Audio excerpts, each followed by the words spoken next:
Welcome to the InnovaBuzz podcast, where our job is to help you build visibility, professional credibility, and connection with your ideal client by putting the human at the center of innovative marketing, so you can build and strengthen an engaging, enduring relationship with your ideal clients.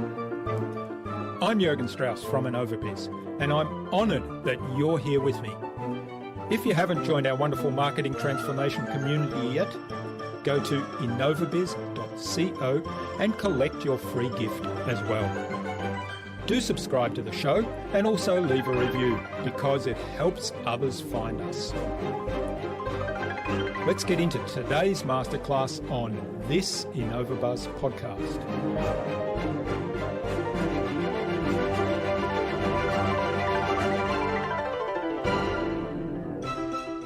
If we say funnel, we create a picture of objects that can be moved around.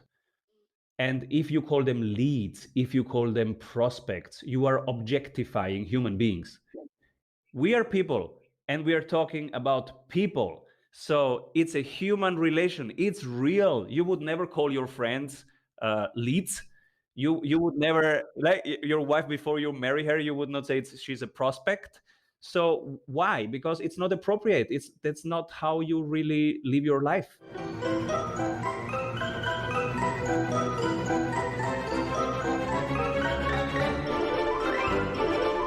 Hi there, welcome back.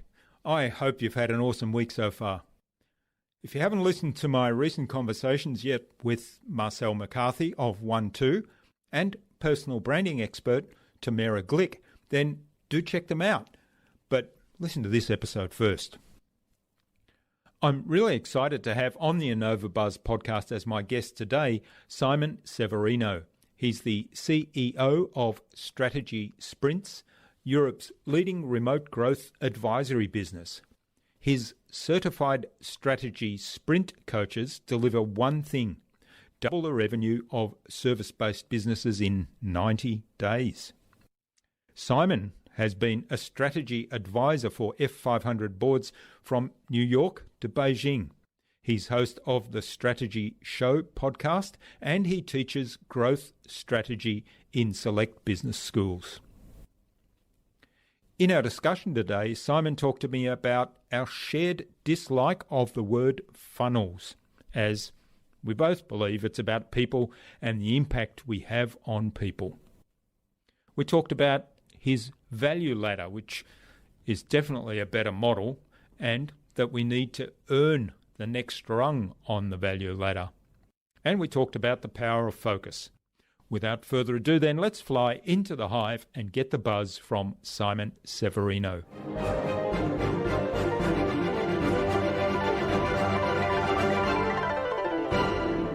Hi, I'm your host, Jürgen Strauss from InnovaBuzz, and I'm excited to welcome to the InnovaBuzz podcast today from Vienna in Austria, Simon Severino, who's the founder and CEO of Strategy Sprints, which is a movement of CEOs helping fellow CEOs to scale their business in sprints.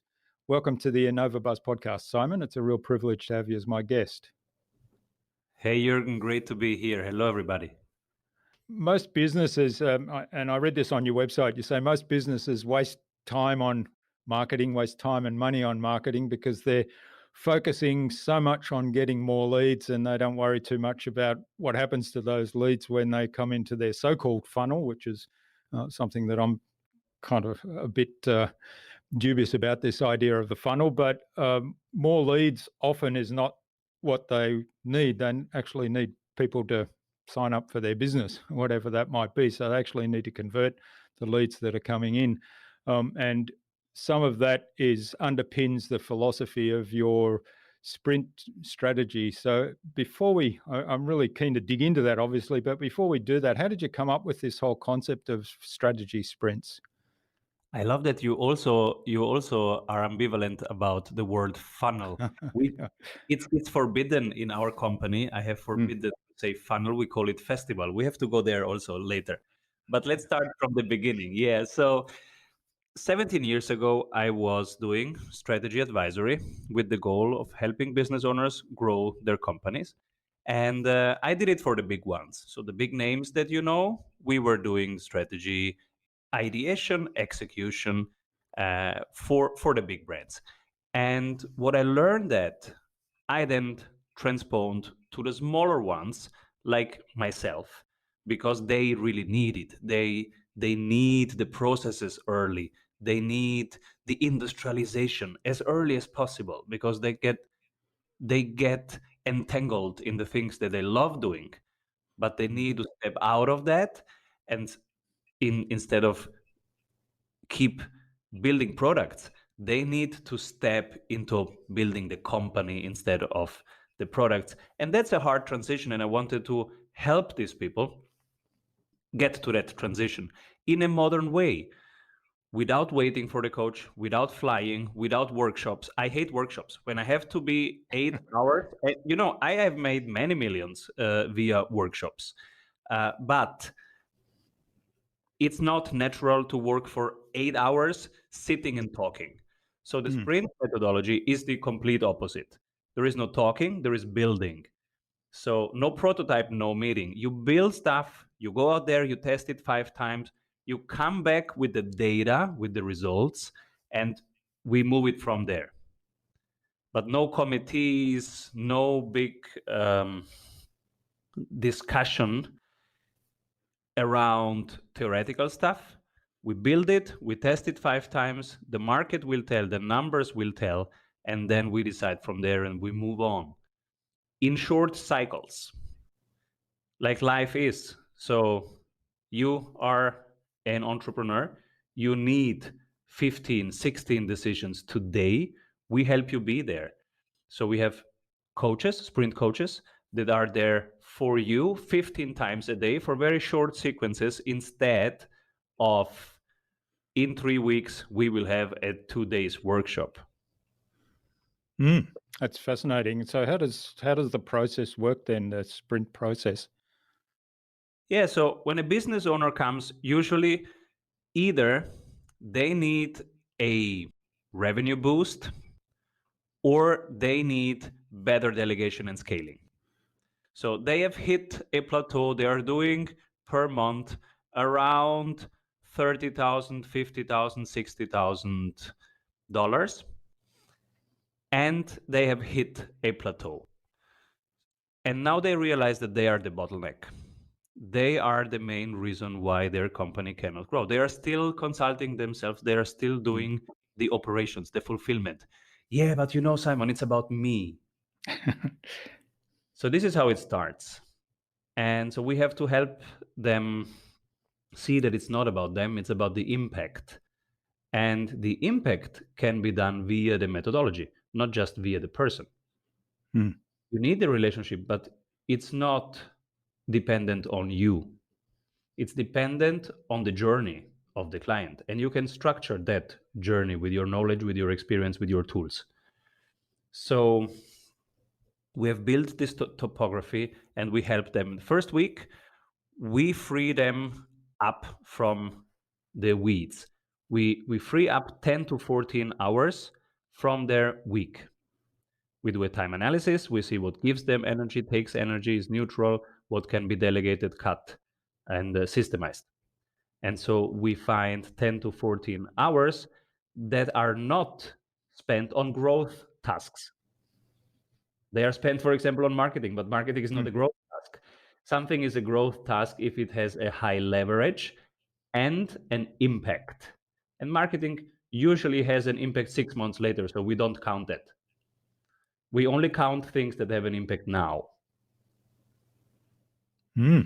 That's fascinating. So what might go through the filter there and not fall under the bus, so to speak?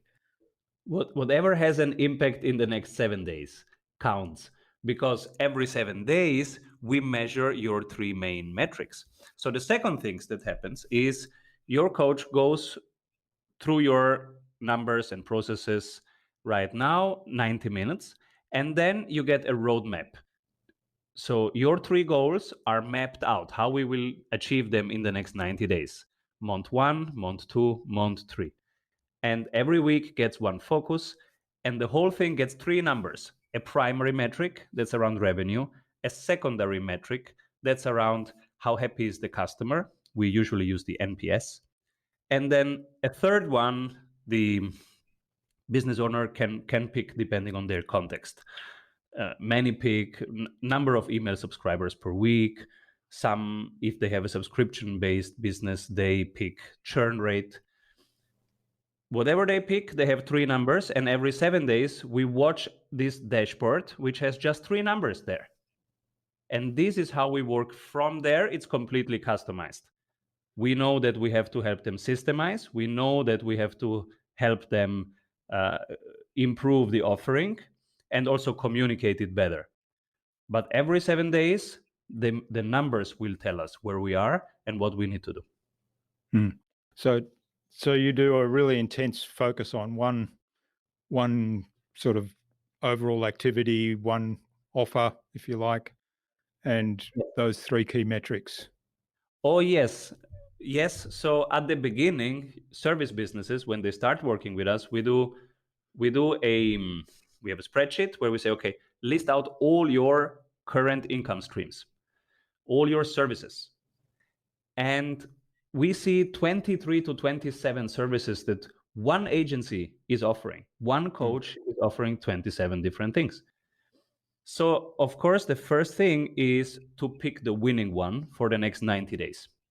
So we go through that and we see, okay, how many hours do you really put in? What is really the net profit? What is the scalability of this?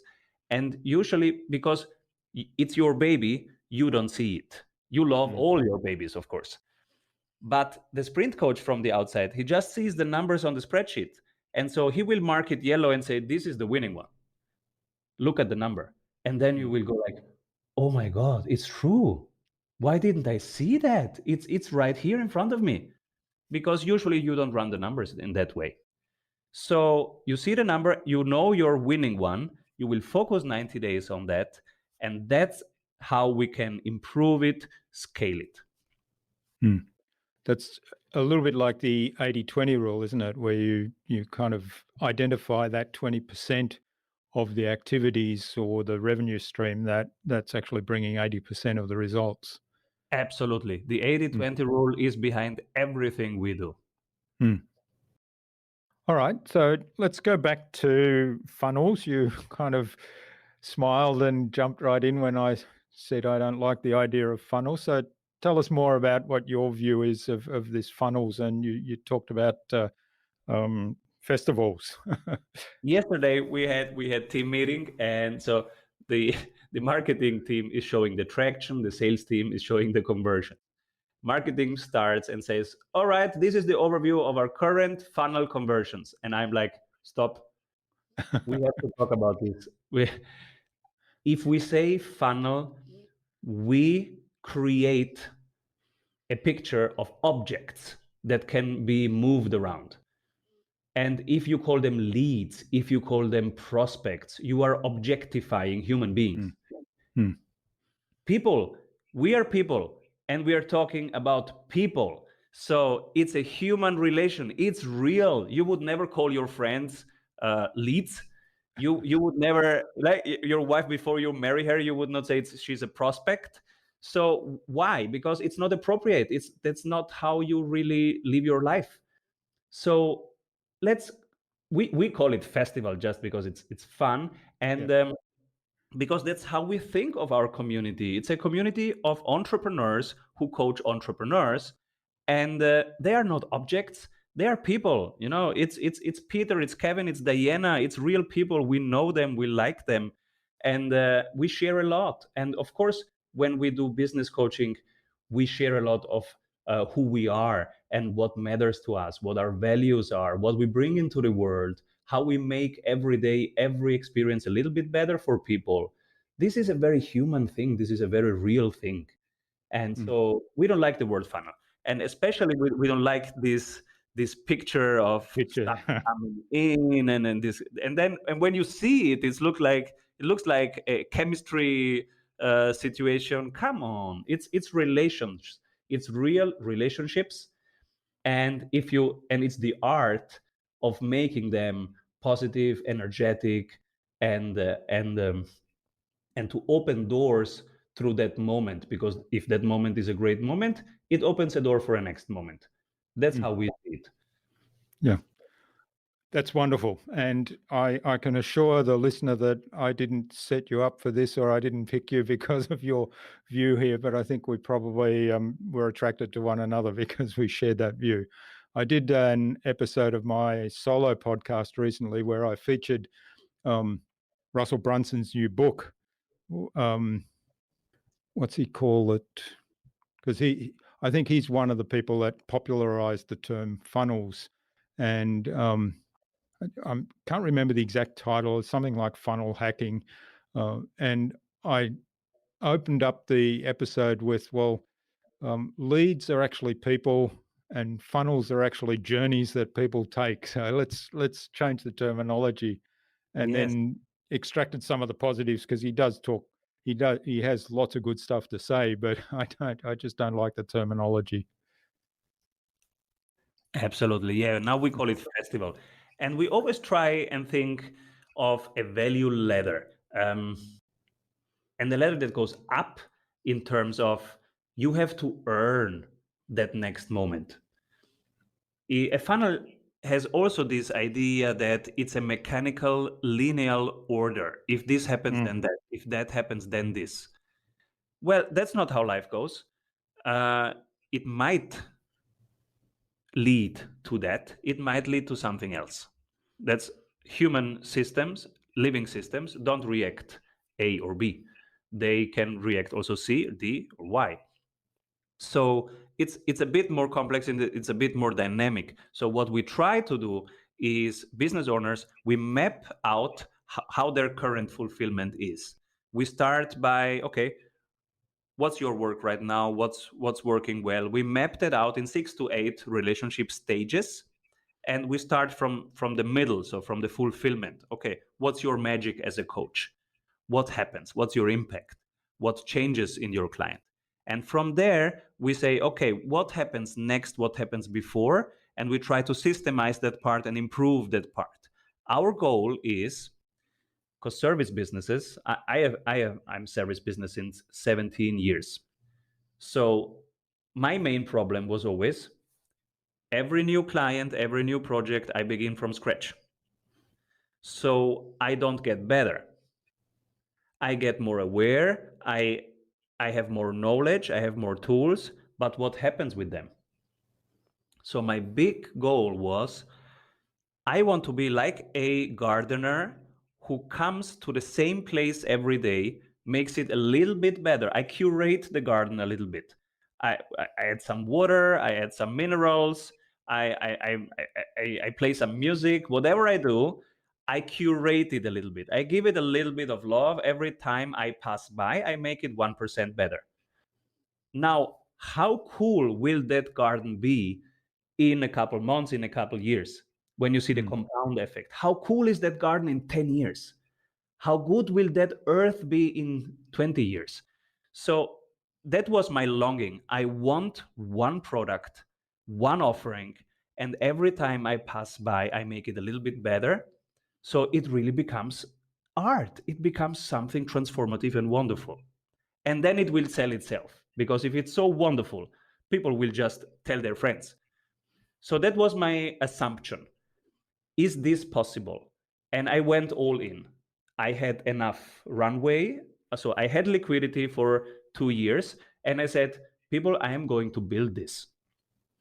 I am going to do this. I just pick one of all my services. I create it. Every time we will pass there, we make it better. We just need a small team. And we build it and we improve it every week together. Who's in?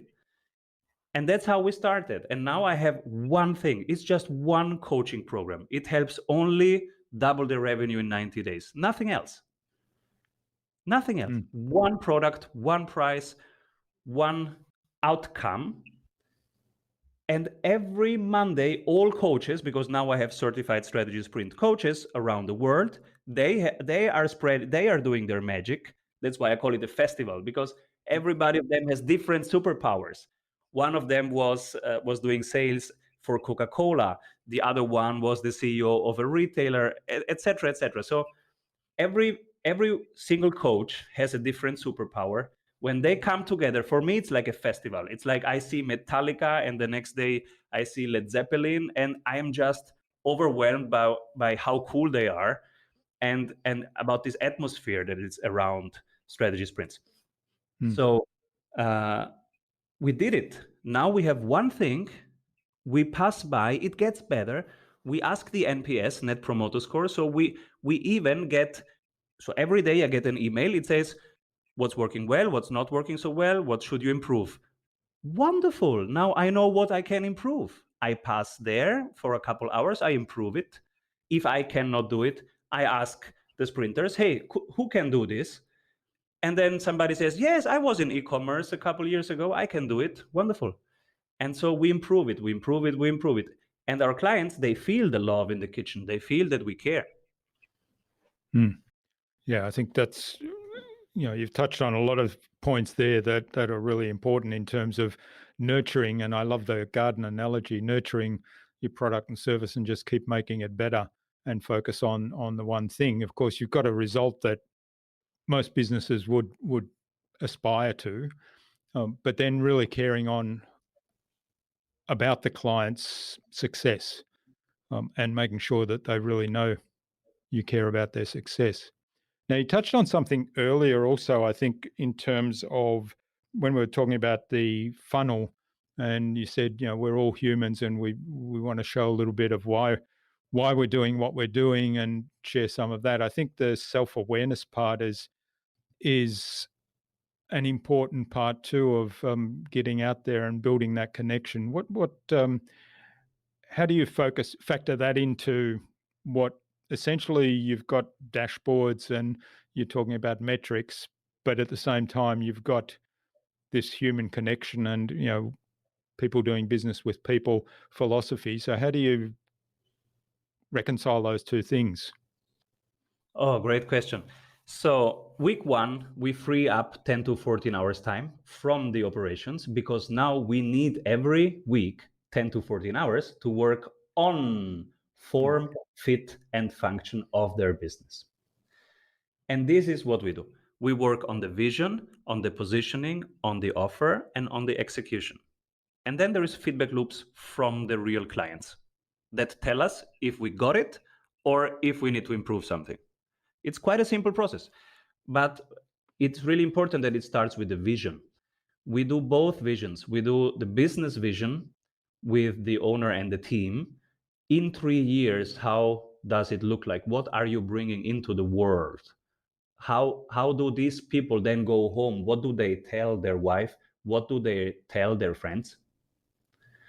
So that's how we start. And then we position from there. We do a blue ocean strategy map to really differentiate, to break out from comparability. So it's always working and tweaking on their unique voice, on their authenticity. Especially right now, 2020, everybody has a book, everybody has a podcast, everybody has a product. So you have to cut through that noise, and you can only do it by being absolutely yourself. So self-awareness is key. Without that, you are too comparable. You're just one more book. So, and nobody needs one more book, right? But you are absolutely unique. And so we work on that on a constant level.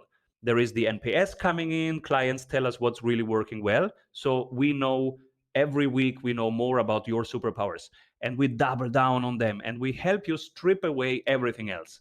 And the stripping away is by creating the systems. So we create remote teams with you, and we use, of course, virtual assistants, etc., to really do a smart cut of what you should doing. That's the growth work. That's the brand. That's informing the world about your product, and what can be systemized and be done in a much smarter, much smoother way.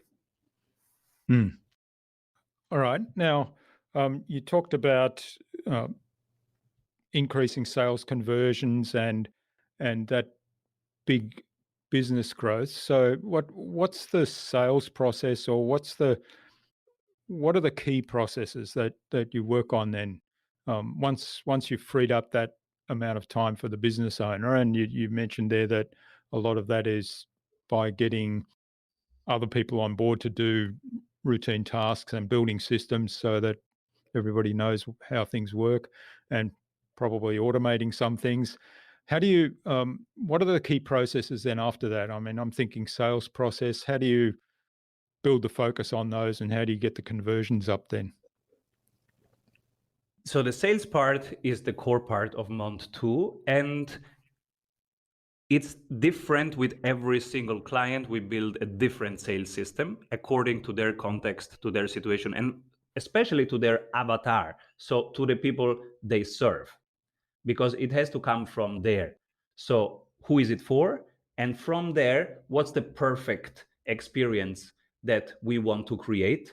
And what are the 8 steps to create it? And then we go into every single conversion. And this is the sales part. So how can we make the sales both reliable and predictable? The main question of the sprint coach is, what are your numbers of next week? And in week 2, people cannot answer that. I don't know the numbers of next week. It's so volatile. Sometimes I have 60 leads per week coming in, and sometimes it's 20. So we have to work on that volatility. We have to go there and find out why 60 and why 20. What is working, what is not working. Then we go on what's working, and this is different for everybody. So some people are really strong in LinkedIn. Some people have a great YouTube traction. Other people have work only with paid ads. And so it's really different. Every single of our client has a different traction channel and the way they create traction. So we go there, we try to understand that, what is really working and why. And from there, creating the value staircase, which leads to the next one. Okay, how can we engage them? The engaged one, how can we make them 80% ready before they are on your calendar? So we create the system with them that there is the setter making everything until they are on your calendar, and the closer just wakes up in the morning, sees 5 names there, and says, oh, I will have 5 conversations with interesting people. I'm curious. They will try to help there, and the last 20 minutes they will try to close. And we let our clients record these closing calls, and we give them feedback. Look, and on the sales technique, we say, look, this is the part where you have to shut up. This is the part, and your silence was 3 seconds. We want 15 seconds there. You have to let them marinate right now. So just the sales technique: how to open it, how to structure it, how to lead it, how to close. So we and 90% of the people.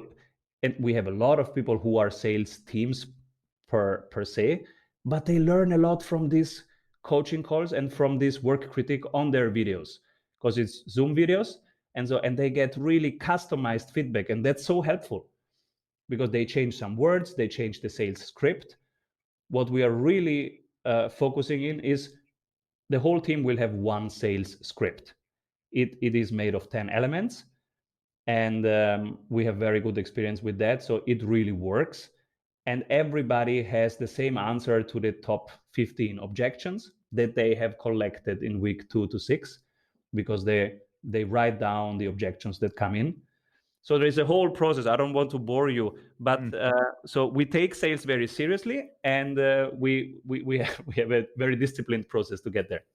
Yeah. But the key, if I've understood this correctly, the key is actually to build or design the customer journey to get people from wherever they might be and where they might discover you to start to engage with you, start to learn more about you. And there's multiple steps until that time when they're ready to actually have a conversation with you, and they're probably expecting that that's a sales conversation at that point too. Absolutely, yeah. So it's we call it awareness, then nurturing, preparing, creating the sales opportunity, making 80% ready, and then it's closing. That's the process that we teach and implement. And at the end, so it takes a couple of weeks to map it out and to implement it. At the end, when you have that, it's such a cool CRM system. And I never thought that CRM can be cool. And I tell you, it's the best thing I do. So I was on holidays for 4 weeks now in August, and my team was doing now whole sales and the whole CRM and everything. And it was so easy for them. They spent 5 minutes per day. They go into our CRM system. We use Close, but you can use also other apps.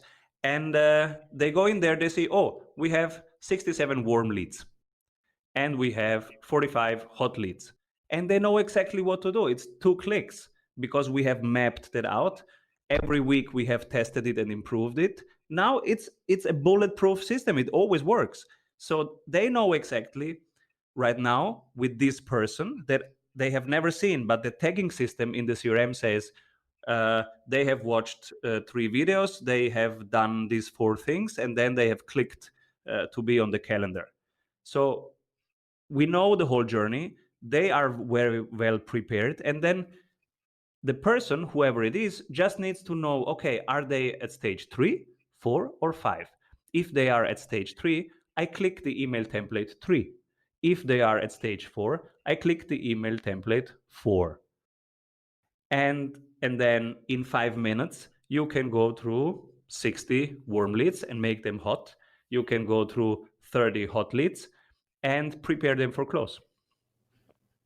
And that all comes back to having a really comprehensive and detailed system built, which is the core of the sprint. It starts by simplifying, by just doing only the 20% that are really working right now for you. That's why at the beginning, we go through everything, we find the winners, and we pick the winning part. Because if you simplify it at the beginning, then you can systemize it and at the end have this CRM system that I described. But it starts with simplification. And that's usually what people cannot do alone because the business owner loves every baby they have. So you need a sprint coach who says, okay, all your babies are beautiful, but this one is the winner. This one needs the most attention right now. Yeah.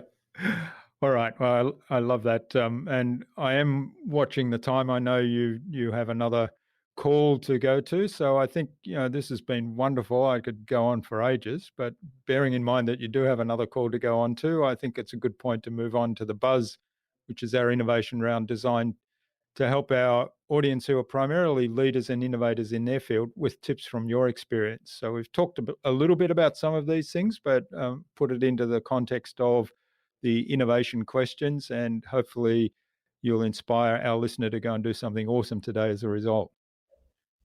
So what's the number one thing you think anyone needs to do to be more innovative? Limit your options. Create constraints. Because if I tell you be creative, you cannot be creative. It's you have too many options. But if I tell you you can only use the color black and you have a white sheet of paper and every day you make a sketch for the next 12 days, this is more helpful for you to create than if you have all options. So limit your options. Give yourself boundary conditions. Reduce the number of resources that you can use or the number of time that you can use, but do it every day. And keep focused. Yeah, I love that. I think I've always found that if I'm really intensely focused on something and shut out a whole lot of other things, that all of a sudden it actually opens up new opportunities or makes you a lot more productive and gives new business opportunities rather than limiting, which is kind of what you might expect to start with. Absolutely. It's counterintuitive, yeah. Yeah. Okay, what's the best thing you've done to develop new ideas? Oh, I'm developing too many new ideas. So I am the typical CEO who is the main problem of the company. When I come in, my team has the perfect plan for the week. They have one goal, one focus. They know exactly what to deliver until Friday. And I come on Tuesday and I'm like a dog who sees squirrels everywhere. I'm like, hey, we could try a challenge where everybody is sharing their goals. And the team looks at me and says, Simon, it's a wonderful idea, but we have already a focus for this week. Do you want us really to drop that? So I am aware of myself being a natural idea generator, and that's not good to to to destroy the focus of other people with your ideas. So I know how to manage my ideas right now. I have a repository where I put all these ideas, and every 7 days I cut them in half, and then I cut them in half again, and then I tell next week my team about my ideas. Yeah. Then they've come through a filter. Yeah. Yeah. Yeah, I love it. I've got a brain dump board that I take a look at every Sunday, and usually there's only one or two things move on to. Let's have a serious look at those next week. All right. Do you have a favorite resource you use most often? A resource? Currently,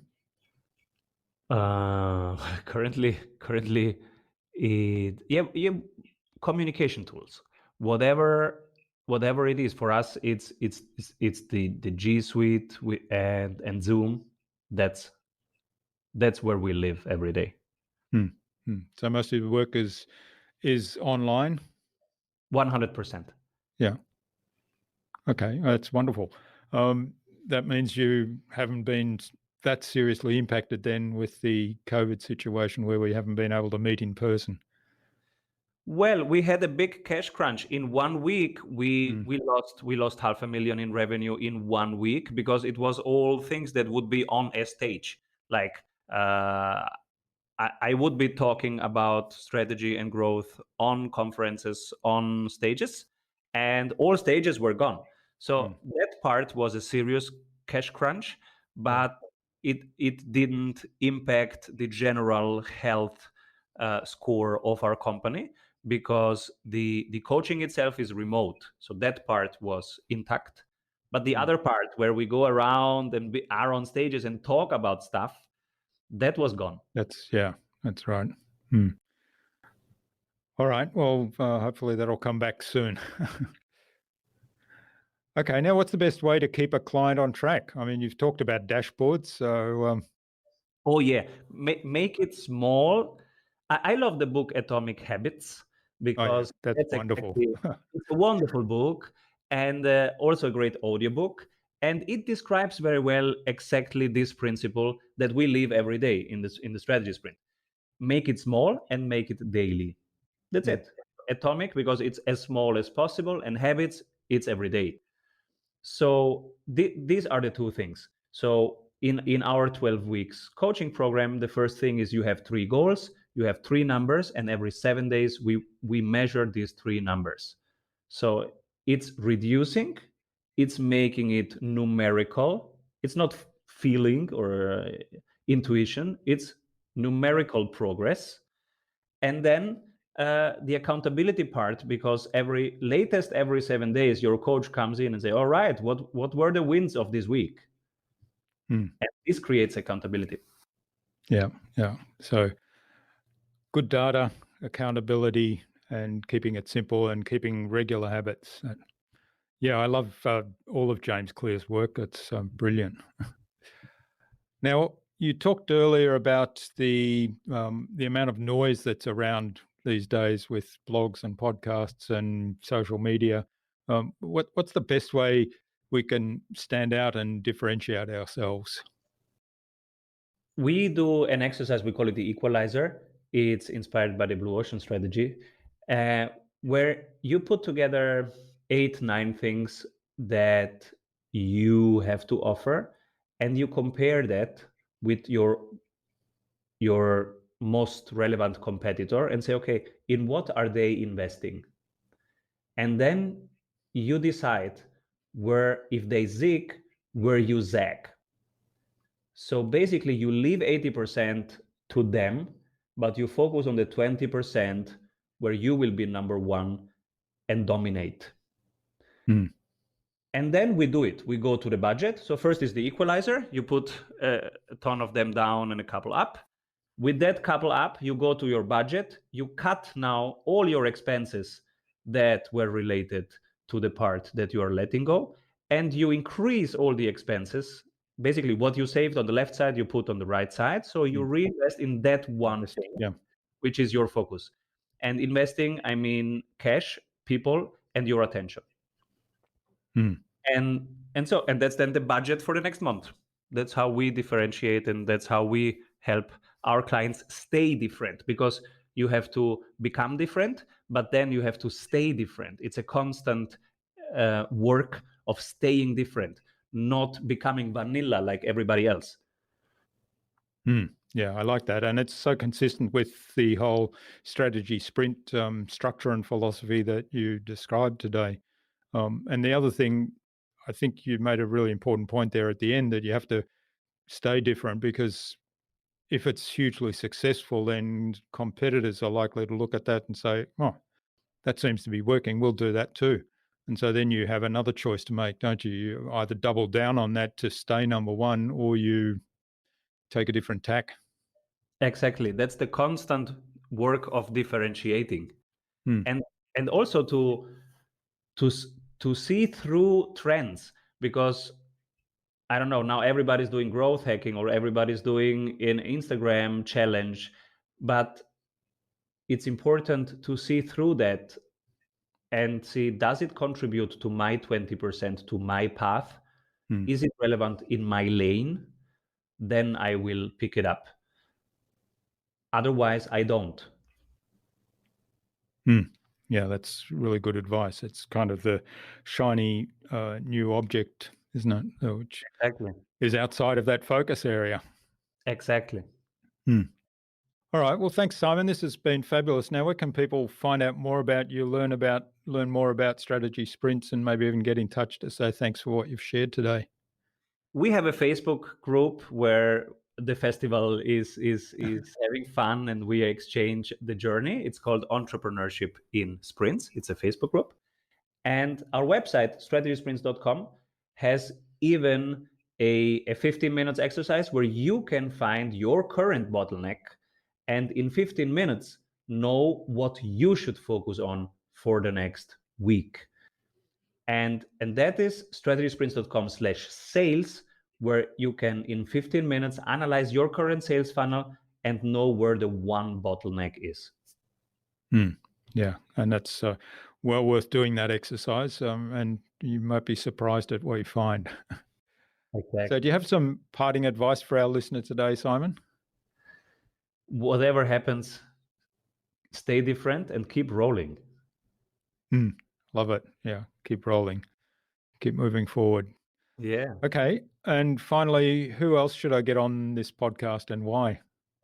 Oh, I guess you should have James Clear on your podcast. Yeah, would love to have him. Do you know him personally? No.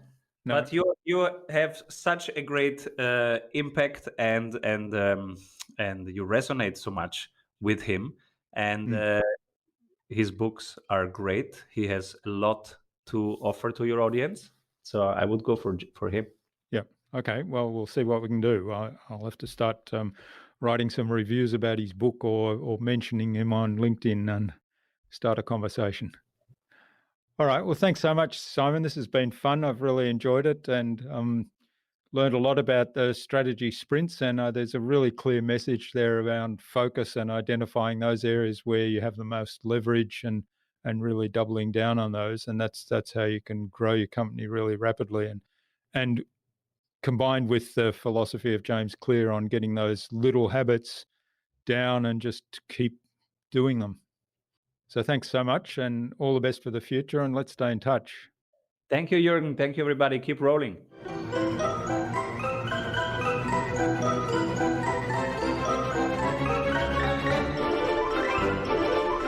I hope you enjoyed that insightful and informative conversation with Simon and took something away from his episode.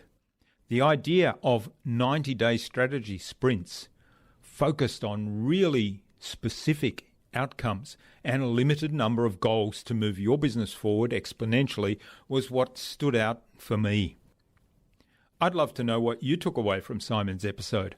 Leave a comment below the blog post, which you can find at innovabiz.co/Simon Severino.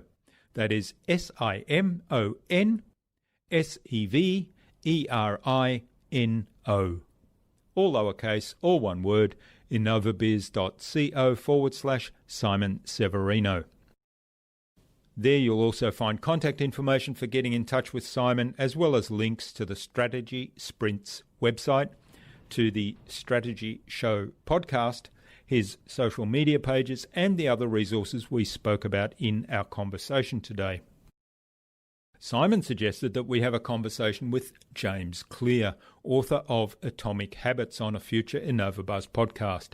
I'm a big fan of James, as is Simon, so James, we're coming to get you. Keep an eye on your inbox for an invitation from us to the InnovaBuzz podcast, courtesy of Simon Severino.